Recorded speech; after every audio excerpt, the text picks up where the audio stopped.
A new KD trade talk update has just dropped, and this can change everything. As Desmond Bane was traded from the Memphis Grizzlies to the Orlando Magic, this trade could provide insight in what kind of package GM Rafael Stone is preparing in a potential KD trade. And we are going to break all of that down right here on Rockets Digest. Hello, everybody.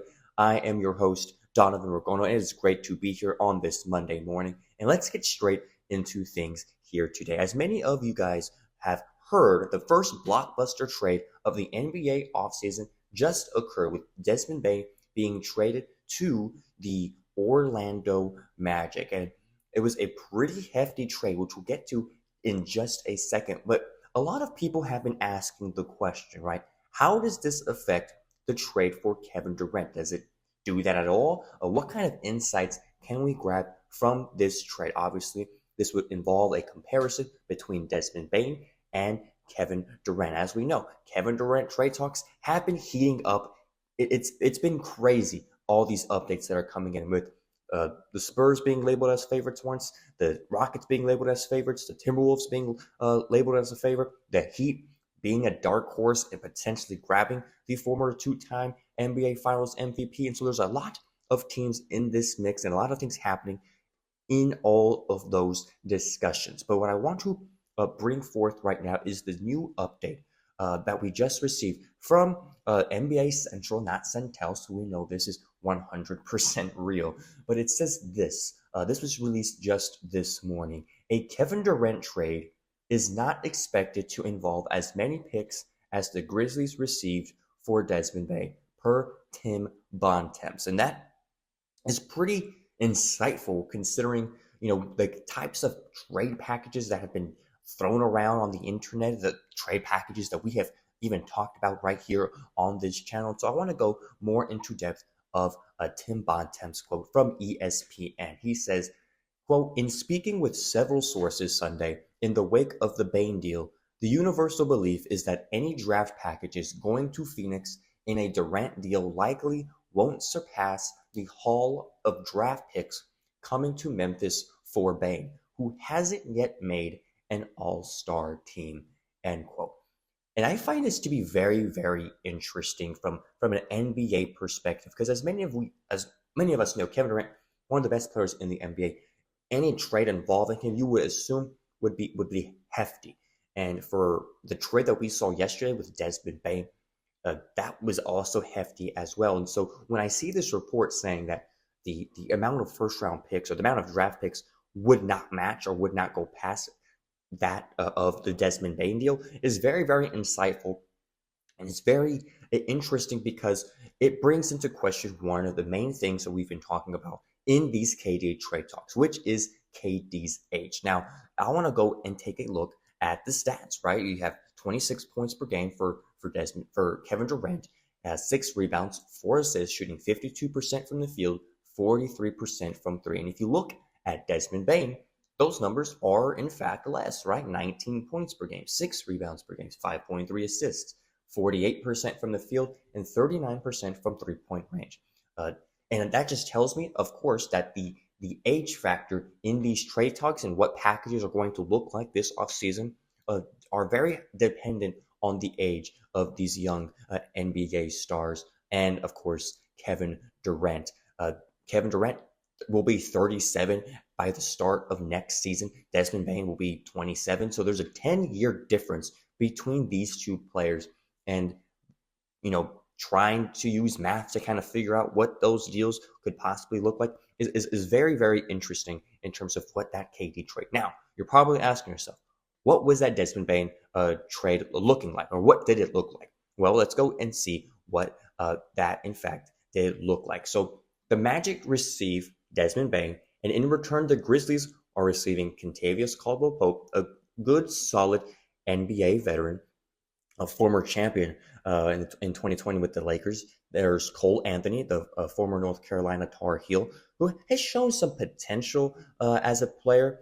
The number 16 pick in the 2025 NBA draft was included in that package, as well as the 2026 first round pick via Phoenix, a 2028 first round pick, a 2029 first round pick swap, and a 2030 first round picks. So for Desmond Bane, the Grizzlies are receiving KCP, Cole Anthony, solid players that could contribute to the Orlando Magic, 4 first round draft picks, including the number 16 pick this year in a 2029 first round pick swap.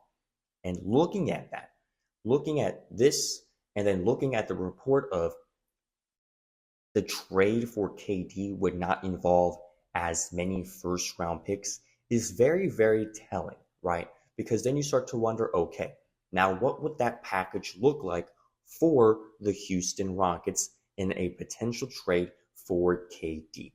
Well, you got to start with the players that would be involved in such a trade, right? So you're looking to yourself and you're looking at your roster and you kind of have to tell yourself, okay, what are 2 players that would be in those conversations, right?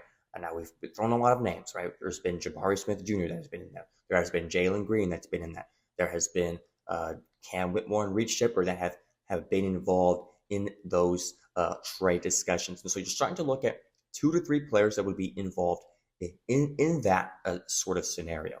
We also can look at the draft picks, right? What draft picks do the Houston Rockets currently own that could be shopped to Phoenix? Well, of course, you have to look at the one we have this year in the 2025 NBA draft, the 10th overall pick, which is already Phoenix's, which is something that is going to be included in a package no matter what. I don't see the Phoenix Suns doing a deal without that 10th pick that the Houston Rockets currently have from them.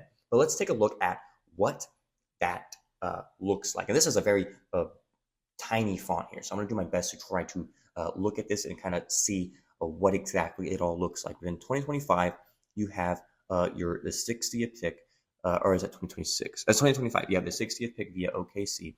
You have some first round picks in 2027, or 2 in 2027, a second round pick in 2027, as well as another second round pick in 2027. So you have a lot of draft capital in 2027 that could potentially be used for a trade for either KD or, if there's another star that or player that we want to trade for this offseason, look for those 2027 first round picks to be dealt with. Then you also have 2028, you also have 2029 and a 2030. And then not included in this graph is a first round pick in 2031. And so the Houston Rockets, looking at all these picks here, have a lot of draft capital that they can send to the Phoenix Suns. Now, the question is that something that they are willing to do?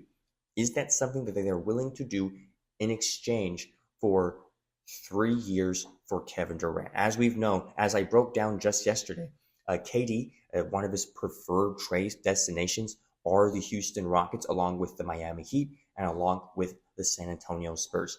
In terms of the Miami Heat, kind of the dark horse in that scenario, not entirely sure what they're offering or what they are going towards. But in terms of the San Antonio Spurs, apparently Phoenix is not quite interested in the players that the Spurs are making available for a potential trade. They're probably Phoenix probably wants a young star, a young rookie of the year like Steph Castle that the Spurs are not open to giving away, or maybe some other stars on that team that the Spurs are just not going to budge on. And so that puts the Rockets in a position to take the lead in this KD discussion, right? They have the players, they have the draft capital to make that happen. But now it's just a question, right? KD says he wants to, if he comes to the Rockets, he will sign a long-term contract. But that long-term contract would probably only keep him around 2-3 years. So the Rockets front office has to ask itself, right? Is it worth it to trade for Kevin Durant, for the stars and the young stars and the draft capital that is available to them? Because one of the things that we point out, right, is if the price is right, by all means make the deal, right? So when I see a Desmond Bane for a trade for Desmond Bane that includes 2 pretty solid players, I wouldn't say they're anything crazy, but 2 decent role players and 4 first round draft picks, I see that. And when I see that the draft capital will not be surpass that for a KD trade, I get a little bit excited, right? It changes the perspective on this, because if you can acquire KD for not as much and give away someone on the team that is malleable, is someone that can be replaced. Now, I'm not saying I don't like these players. I certainly love Jabari Smith Jr. and the progress he has made the past 3 years. But from what he has shown us, uh, he is someone that can be replaced. I love the guy. I think he came in clutch in a lot of key scenarios throughout the playoffs with the Golden State Warriors. But speaking truthfully, that is a player that can be replaced with a guy like Cam Whitmore, with a guy like Reed Shepard. I know that those guys aren't necessarily as tall and are not power forwards, but you still have that in the back of your head. And of course, with the re-signing of Steven Adams, that should certainly help in some aspects. But that is the baseline, right? A potential trade for Kevin Durant will not surpass those 4 first-round picks that Desmond Bane was involved with in that trade between the Grizzlies and the Orlando Magic. So that is the update for today. And I want you guys to tell me this. If the draft capital was 3 picks or less, let's say that 3 first rounders, two players, right? If that was the trade, would you be willing to accept that? Would you be willing to trade for 2 to 3 years of KD, who would be on a $60 million a year contract? Would that be something that you would be up for the front office to do?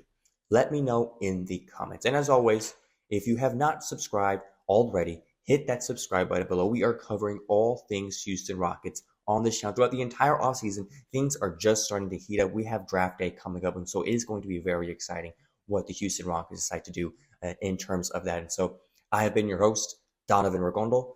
This has been an episode of Rockets Digest. So long.